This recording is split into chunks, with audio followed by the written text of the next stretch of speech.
ابھی بالکل 1 سال گزرا، مدینہ میں آپ نے ہجرت کا 1 سال گزارا تھا، اور 2 ہجری کو سب سے پہلا مارکا حق و باطل کا غزوہ بدر پیش آیا۔ اب مدنی زندگی ٹوٹل جو ہے یہ 10 سال پر مشتمل ہے، اور تقریباً 27 غزوات اور 54 سرائے جو چھوٹے موٹے مٹبھیڑ وہ 54 تو اتنے مختصر عرصے میں اتنی جہاد، اتنا قتال، یہ اس بات کی دلیل ہے کہ اسلام کے غلبے کے لیے جہاد جو ہے یہ بہت ضروری ہے۔ ابھی جو انفال ہے یہ مدنی صورت ہے، اور اس میں اللہ نے جہاد کا ذکر فرمایا ہے۔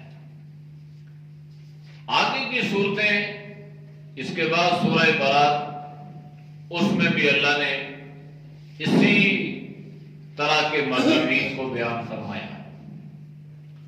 انفال جو ہے یہ نفل کی جمع ہے۔ نفل ایک ایسی عبادت کو کہا جاتا ہے جو اللہ کی طرف سے کسی پر لاگو نہ ہو، انسان اپنی رضا، اپنی خوشی سے اللہ کی رضا کے لیے، اللہ کو خوش کرنے کے لیے جو عبادت کرتا ہے اس کو نفلی عبادت کہا جاتا ہے۔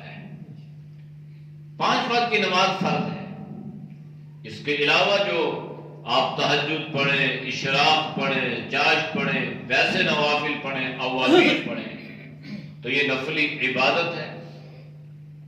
آپ رمضان کے روزوں کے علاوہ آپ روزے رکھیں، یہ نفلی عبادت ہے۔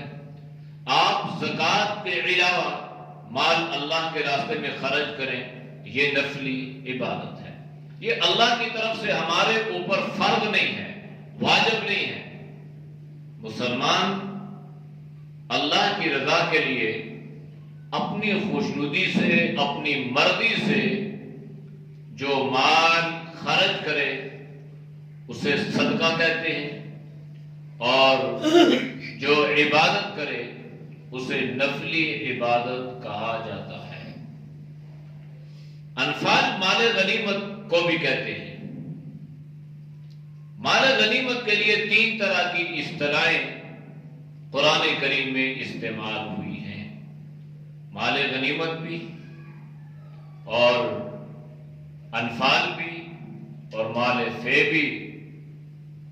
اس میں ذکر ہے انفال کا، پھر غنیمت کا ذکر ہے سورہ توبہ میں، اور سورہ الحشر میں پھر جا کے مال فے کا ذکر ہے۔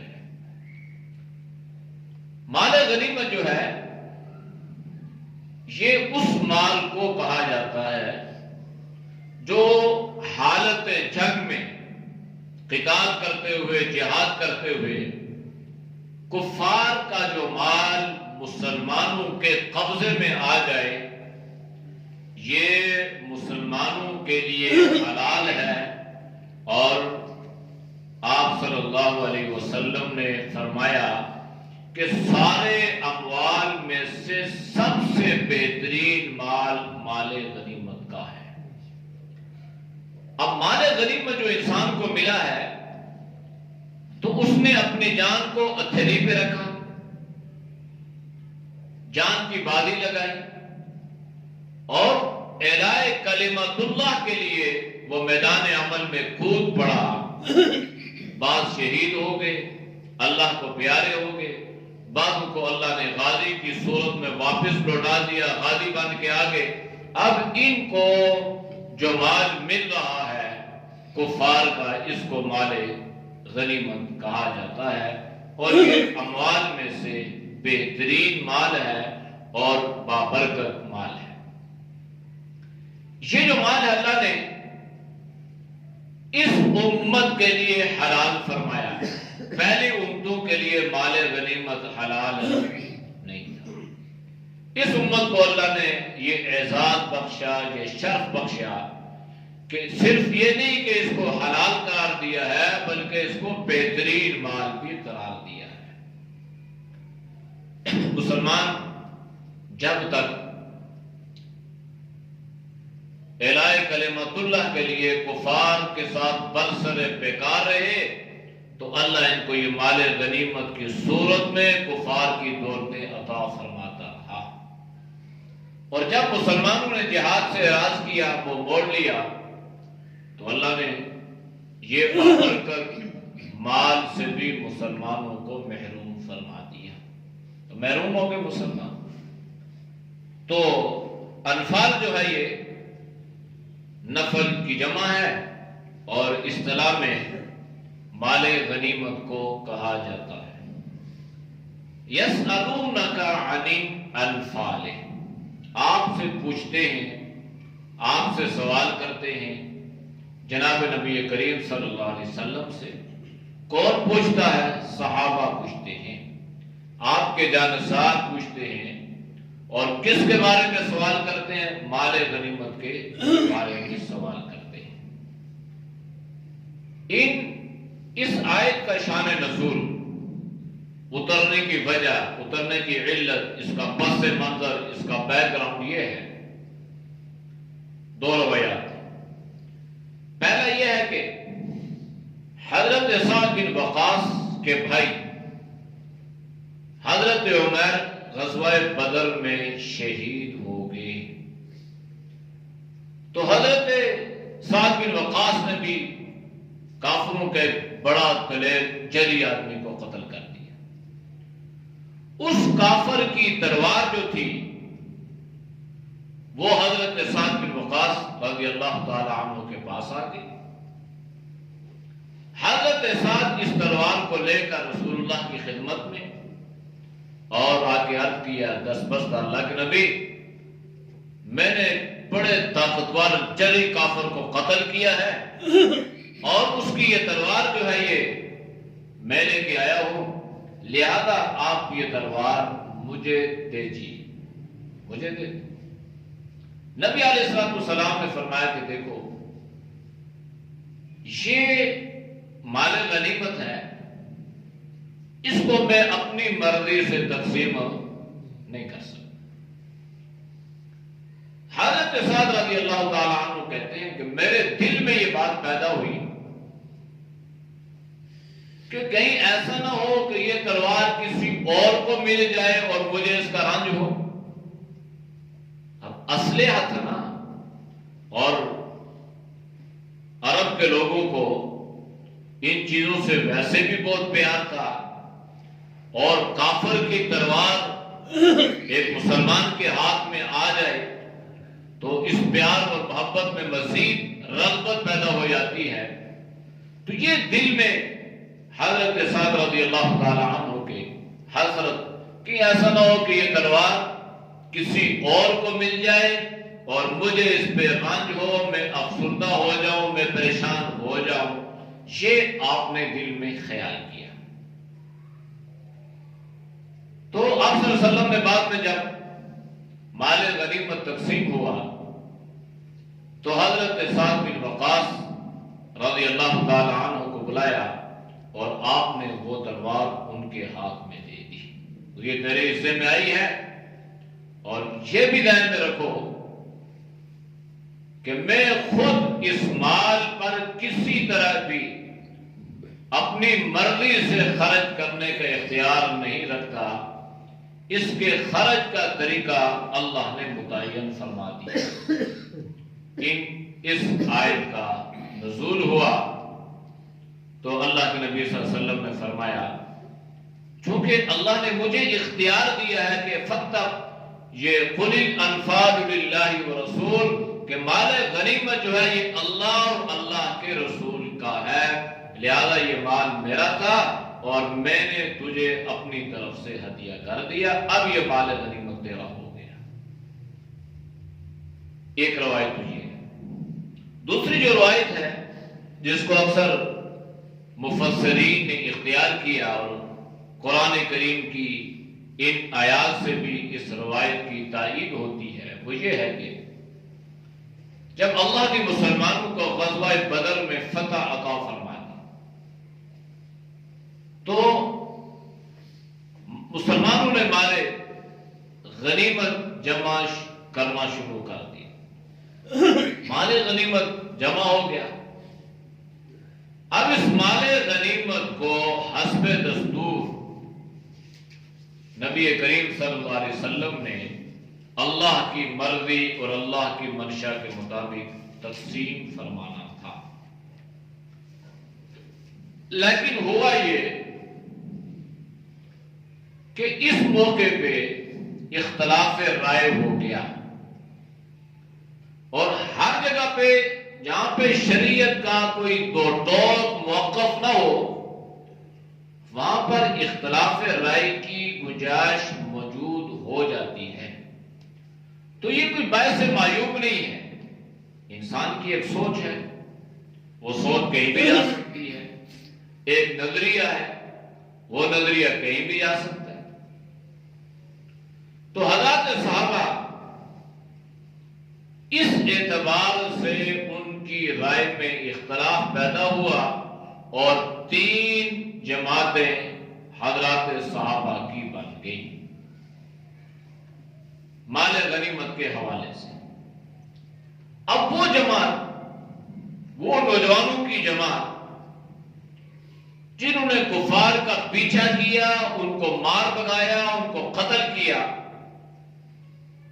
تو ان کی رائے یہ تھی کہ چونکہ ہم نے کفار کا پیچھا کیا اور ہم نے ان کو مار بگایا اور ہمیں زخمیں آئیں اور ہمارے ساتھ یہ سارے معاملات پیش آئے, لہذا ہم اس بات کے زیادہ حقدار ہیں کہ یہ مال ہمارے درمیان تقسیم کیا جائے. ایک جماعت یہ تھی. دوسری جماعت جو تھی وہ کچھ بزرگ حضرات صحابہ کی تھی. یہ بزرگ تو تھے لیکن ان کے تجربات بھی تھے اور یہ اپنے تجربات کی بنیاد پر دستے تشکیل دیتے تھے اور جس طرح جو دستہ مناسب ہوتا اس دستے کو وہاں پر بھیجتے تھے. اور جنگ کی حالت میں تجربہ جو ہے یہ بہت کام آتا ہے. اب تھے یہ بزرگ عمر کے تھے تو انہوں نے جب کفار کا پیچھا ان نوجوان صحابہ نے کیا تو یہ جو بزرگ صحابہ کرام تھے نا, تو انہوں نے اپنے تجربے سے ان کو آگاہ بھی کیا, ان کے لشکر بھی تشکیل کیے, دستے بھی تشکیل دیے اور ساتھ ساتھ کفار کا مال غنیمت بھی اکٹھا کیا, مال بھی جمع کرتے رہے. وہ اپنے لیے نہیں, وہ مال اکٹھا کیا رسول اللہ کی خدمت. ان کے ذہن میں یہ بات آئی کہ چونکہ ہم نے اپنے تجربات کی بنیاد پر ان کو جو ہے یہ آگے بھیجا اور ان کو ہم نے جنگی طریقے سے آگاہ کیا, لڑنے کے طریقے اور سلیقے ہم نے ان کو بتلائے اور اس فنون سے ہم انہیں آگاہ کرتے رہے اور مال غنیمت کو بھی ہم نے جمع کیا. لہذا ہماری رائے یہ ہے کہ یہ مال ان بزرگ صحابہ کرام میں تقسیم کر دیا جائے. یہ دوسری جماعت بنتی, اختلاف رائے.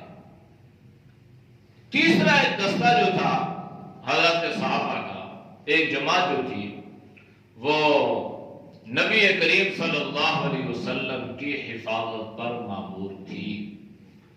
تو ان کی رائے یہ تھی کہ ہم اپنے امیر کی حفاظت کرتے رہے اور اپنے سپہ سالار کی اور اپنے قائد کی اور اپنے امیر کی حفاظت کرنا جو ہے یہ ایک اہم اور بنیادی عمل تھا. لہذا ہماری رائے میں مال جو ہے ان میں تقسیم کر دیا جائے. اب یہ 3 جماعتیں بن گئی. ایک جماعت کا کہنا یہ تھا کہ جنہوں نے کفار کا پیچھا کیا انہیں, دوسری کا کہنا یہ تھا کہ ہم بزرگ ہیں ہم نے ان کو اپنے تجربے سے آگاہ کیا اور مال کو بھی جمع کیا، لہذا یہ مال ہمیں ہمارے درمیان تقسیم ہو جائے۔ اور تیسرا وہ جماعت، وہ گروہ جو نبی کریم صلی اللہ علیہ وسلم کی حفاظت پر مامور تھا، ان کی رائے یہ تھی کہ یہ ہمیں دے دیا جائے۔ اب یہ جو بات تھی نا، اصل میں اختلاف رائے تھا، اور اختلاف رائے بھی اس قدر نہیں تھا کہ وہ ایک دوسرے کے خلاف خدا نخواستہ کوئی لان تان کرتے یا دوسرے کو برا بھلا کہتے، بس ایک رائے دی تھی، ایک رائے پیش کی انہوں نے کہ ہماری رائے میں ہمیں ملنا چاہیے، ہماری رائے میں ہمیں ملنا چاہیے۔ اب چونکہ یہ جو جماعت تھی یہ حضرات صحابہ کی، یہ پاک نفوس تھے اور اللہ ان کو ہر چیز کی محبت سے پاک اور صاف ہی رکھنا چاہتا ہے، کہ ان صحابہ کے دل میں گویا اس مال کی یہ جو محبت آئی کہ یہ ہمیں ملے، اللہ نے فرمایا یہ آپ کی شیان شان نہیں ہے۔ آپ کے دل میں اللہ کے نبی کی محبت ہے، آپ کے دل میں اللہ کی محبت ہے، اور اللہ چاہتا یہ ہے کہ آپ کے دل میں اللہ اور اللہ کے رسول کے محبت کے علاوہ کائنات کی کسی اور چیز کی محبت نہ آئے۔ یہاں تک کہ آپ کے دل میں اللہ اور اللہ کے رسول کی محبت آ جائے کہ اپنی اولاد، اپنے بہن بھائی، اپنے عزیز و اقارب سے بھی زیادہ آپ اللہ کے رسول سے محبت کرنے والے بن جائیں۔ اور یہاں پر یہ عملی مظاہرہ ہو چکا تھا، باپ ایک طرف ہے، بیٹا ایک طرف ہے، باپ نبی کریم صلی اللہ علیہ وسلم کے جانثاروں میں اور بیٹا ابو جہل کے لشکر میں۔ حضرت ابو بکر صدیق رضی اللہ تعالیٰ عنہ اس وقت تک نبی کریم صلی اللہ علیہ وسلم کے ساتھ، اور بیٹا اس وقت تک ابو جہل کے ساتھ تھا۔ بعد میں مسلمان ہوا عبداللہ بن ابی بکر رضی اللہ تعالیٰ۔ تو بعد میں کیا ہوا، جب باپ بیٹے کا آپس میں مکالمہ ہوا اور وہ باتیں دہرانے لگے غزوہ بدر کی جنگ کی، تو بیٹے نے باپ سے کہا کہ ابا ایک مرتبہ یوں ہوا کہ بالکل آپ میرے نشانے پہ آئے، میرا دل تو چاہ رہا تھا کہ آپ پہ اپنی تلوار چلا دوں، لیکن باپ کی جو محبت تھی نا وہ آڑے آ گئی اور میں نے آپ کو قتل نہ کیا۔ قربان جائیے صحابہ کرام کس قدر رسول اللہ صلی اللہ علیہ وسلم سے محبت فرمایا کرتے تھے۔ تو حضرت ابو بکر نے اپنے بیٹے سے یہ فرمایا کہ بیٹا اگر اس وقت تو میرے سامنے آ جاتا تو میں تیری گردن تن سے جدا کر دیتا، اور ذرا بھر بھی تیرے اوپر رحم نہ آتا کہ تو میرا بیٹا ہے، میں تجھے بیٹا سمجھ کے نہ چھوڑتا نہ قتل کرتا، بلکہ تجھے قتل اس لیے کرتا کہ تو رسول اللہ کے دشمنوں میں سے ہے۔ باپ ایک طرف بیٹا ایک طرف، کئی ایسے نظارے ہیں۔ تو حضرت صحابہ کے دل کے اندر یہ چیز آئی اور اتنی سی آئی، بس ایک رائے ان کے جو ہے وہ پیدا ہوئی، اور اس کو کوئی بہت انہوں نے بڑھایا چڑھایا بھی نہیں ہے، اور اس میں کوئی زور بھی نہیں لگایا اور کوئی شور شرابہ بھی نہیں کیا، اور اس پر کوئی کسی نے احتجاج بھی نہیں کیا کہ نہیں انہیں نہ ملے ہمیں ملے۔ بس ایک رائے تھی، اپنی اپنی رائے دے چکے، لیکن اللہ نے حضرات صحابہ کی اس رائے کو بھی اس انداز سے آپ کی صحابہ کی اصلاح فرمائی گئی کہ اللہ کو یہ بات ہر چیز قطعی طور پہ کہ کسی صحابی کے دل میں نبی کی محبت ہو اور اس کے دل میں مال کی محبت بھی پیدا ہو جائے، اللہ اس کو پسند بھی نہیں کرتا اور اللہ اس کو برداشت بھی نہیں کرتا۔ تو اللہ نے اصلاح فرمائی اور قرآن کریم کی اس صورت کا نزول ہوا، اور اس صورت میں اللہ نے حضرات صحابہ رضوان اللہ علیہ اجمعین کو مال غنیمت کی تقسیم کے بارے میں آگاہ کر دیا گیا، اور آپ نے فرمایا قل، اللہ فرما رہا ہے اے نبی آپ ان صحابہ سے کہہ دیں، اعلان فرما دیں الانفال للہ ورسول، بس مال غنیمت اللہ اور اللہ کے رسول کے، کسی ایک کے کھاتے میں نہیں آئے گا، کسی ایک گروہ کا اس پہ کوئی حق نہیں ہے، کوئی لشکر اس کا لینے کا مطالبہ، کوئی جماعت اس کو لینے کا مطالبہ نہیں کر سکتی کہ یہ مال غنیمت ہمیں ملنا چاہیے۔ یہ مال غنیمت اللہ اور اللہ کے رسول کا ہے، اللہ اور اللہ کے رسول جس طرح چاہیں گے، جو حکم دیں گے، اس کے مطابق مال غنیمت کو تقسیم کیا جائے گا۔ بعد میں پھر اللہ نے اس کی ساری تقسیم کو جو ہے وہ بیان فرمایا، وَاعْلَمُوا أَنَّمَا غَنِمْتُمْ، میں 10ویں پارے میں اللہ اس کا ذکر فرما رہے ہیں۔ لہذا اللہ نے صحابہ کو فَاتَّقُوا اللَّهَ، بس اللہ سے ڈرو۔ صحابہ تو اللہ سے ڈرتے تھے، بلکہ اللہ نے خود قرآن کریم میں ان کی تعریف بیان فرمائی ہے، أولئك الذين امتحن الله قلوبهم للتقوى لهم مغفرة وأجر عظيم، سورۃ الحجرات میں کہ اللہ فرما رہا ہے کہ میں نے ان کے دل کا امتحان لیا، امتحان اللہ، اور یہ وہ لوگ ہیں کہ اللہ نے امتحان لیا قلوبهم، ان کے دلوں کا، صحابہ کے دلوں کا اللہ نے امتحان لیا۔ تو اس دل میں کیا تھا؟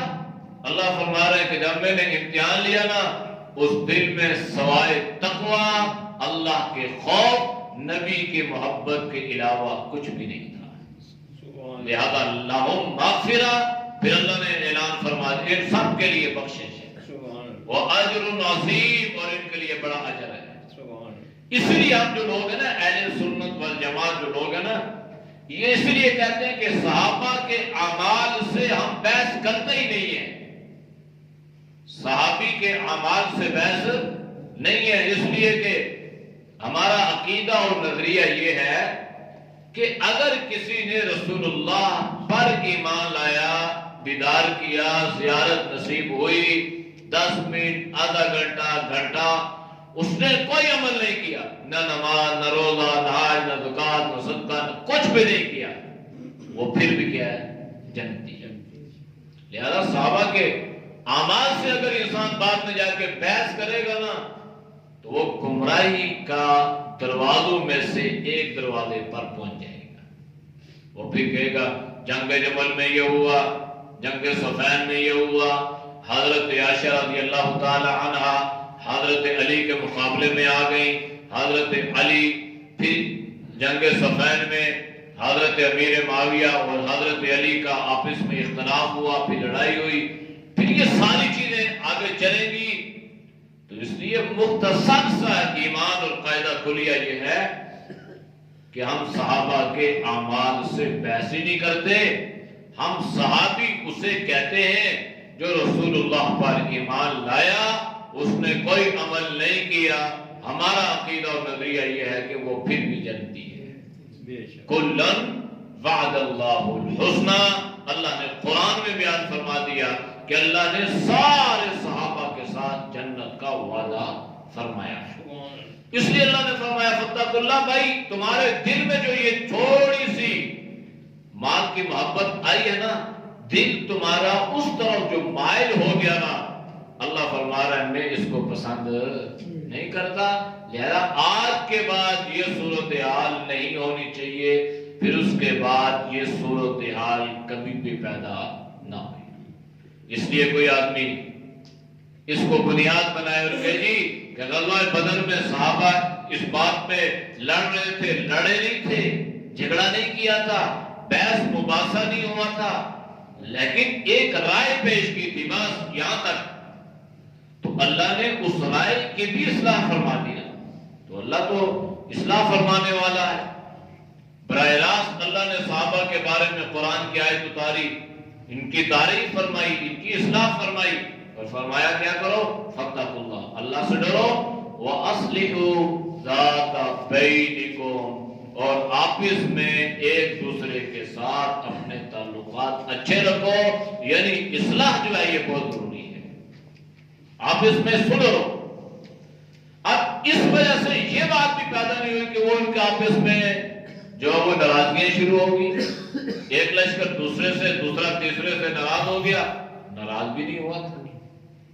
لیکن اللہ نے پھر بھی کیا فرمایا کہ چونکہ آپ ابھی یہ مدینہ کی جو ریاست ہے اس نے اسلامی فلاحی ریاست بننا ہے، اور اس نے پوری دنیا کے لیے بطور نمونہ کے ابھرنا ہے، اور رہتی دنیا تک لوگ اس کی مثالیں دیں گے اور صحابہ اس کی بنیاد بنیں گے۔ لہذا اللہ نے پہلے سے فرما دیا کہ اگر یہ چاہتے ہو تو اس کے لیے ضروری ہے کہ بالکل متفق رہو اور آپس میں کسی قسم کی کوئی رنجش تمہارے دلوں میں پیدا نہ ہو۔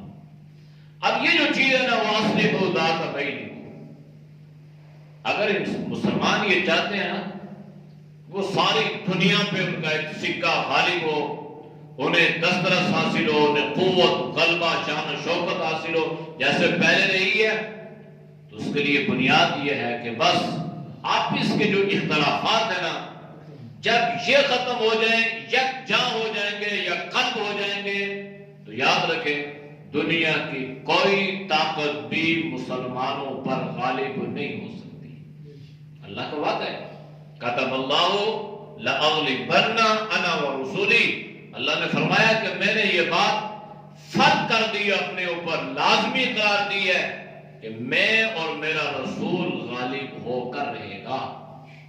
تو پہلے بھی غالب ہوئے نا، اور اب بھی ہوں گے، لیکن مسلمان جو ہے یہ تھوڑی سی دنیا پرستی سے اور مادیت سے باہر نکل آئے۔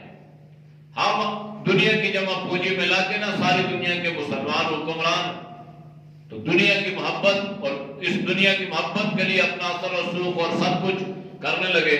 اگر یہ دنیا کی محبت سے باہر آ جاتے، یہ محلات سے باہر آ جاتے، یہ اللہ اور اللہ کے رسول کے دین کی بات کرتے، یقین جانیے آج ساری دنیا پر اسلام غالب ہوتا۔ یہ تو ہماری اپنی خرابیوں کی وجہ سے، اپنی بدعمالیوں کی وجہ سے، اپنی دنیا کی محبت اور مادیت کی وجہ سے ہم جو ہے بہت پیچھے دھکیل دیے گئے ہیں، ورنہ ہم بہت آگے تھے۔ ہم اپنے سپاہ سالاروں کا نام لیتے ہیں، گردن فخر سے بلند ہوتی ہے کہ ان کے آپ کارنامے دیکھیں، دنیا پرست نہیں تھے، مطلب پرست نہیں تھے، مادیت پرست نہیں تھے، اللہ اور اللہ کے رسول کی محبت ان کے دلوں میں تھی۔ تو اتنے بڑے محلات بنا لیے تو کس کام کے؟ ہزاروں کنال پہ گھر بن رہا ہے، تو کیا اس میں کون رہے گا؟ جنات رہے گا؟ کتنے جگہ پہ سونے، کتنی وہ قبر کی کال کوٹڑی جو 6 فٹ کی بنتی ہے، پتہ نہیں وہ بھی بنتی ہے نہیں بنتی، اس گھر کی کوئی فکر نہیں ہے، بس دنیا کے گھر کو ہم نے بنانا ہے، سنوارنا ہے، عیاشی۔ بس جب یہ دنیا کی زندگی جو ہے یہ بس پانی کا بلبل ہے، اٹھی اور گئی، بس ختم۔ اس لیے اللہ نے فرمایا اگر یہ چاہتے ہو کہ ساری دنیا پہ غالب رہو تو یہ اصول ذہن میں رکھو، اللہ کا خوف اور آپس کی محبت، آپس کی اصلاح۔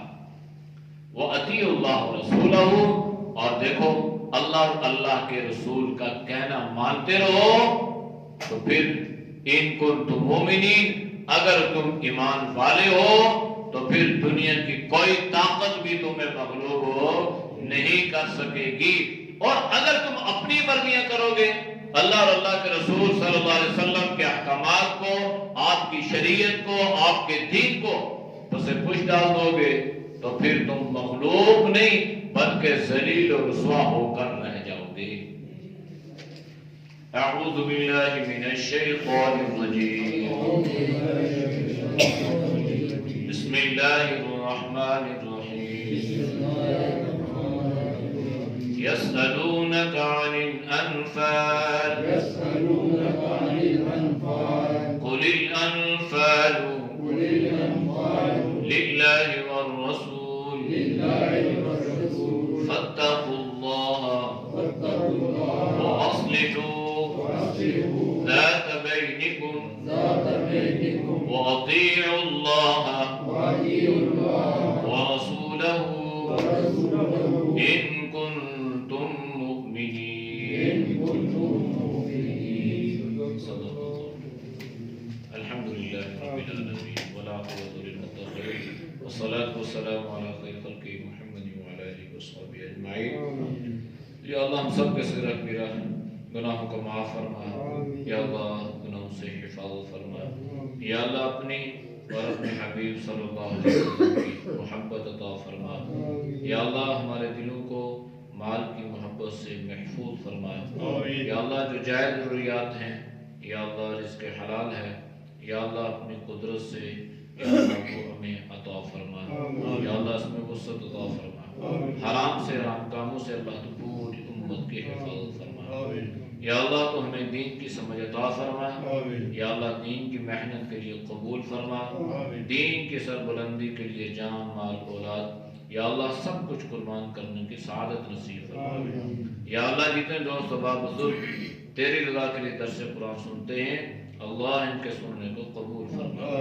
یا اللہ ان سب کو علم اور عمل والی زندگی نصیب فرما. ہر امتحان سے ہر بیماری سے ہر شر سے ہر فتنے سے اللہ تو ہم سب کی حفاظت فرما. پوری امت کی حفاظت فرما. صلی اللہ تعالی علی نبی الامی وعلی آلہ وصحبہ اجمعین برحمتک یا ارحم الراحمین.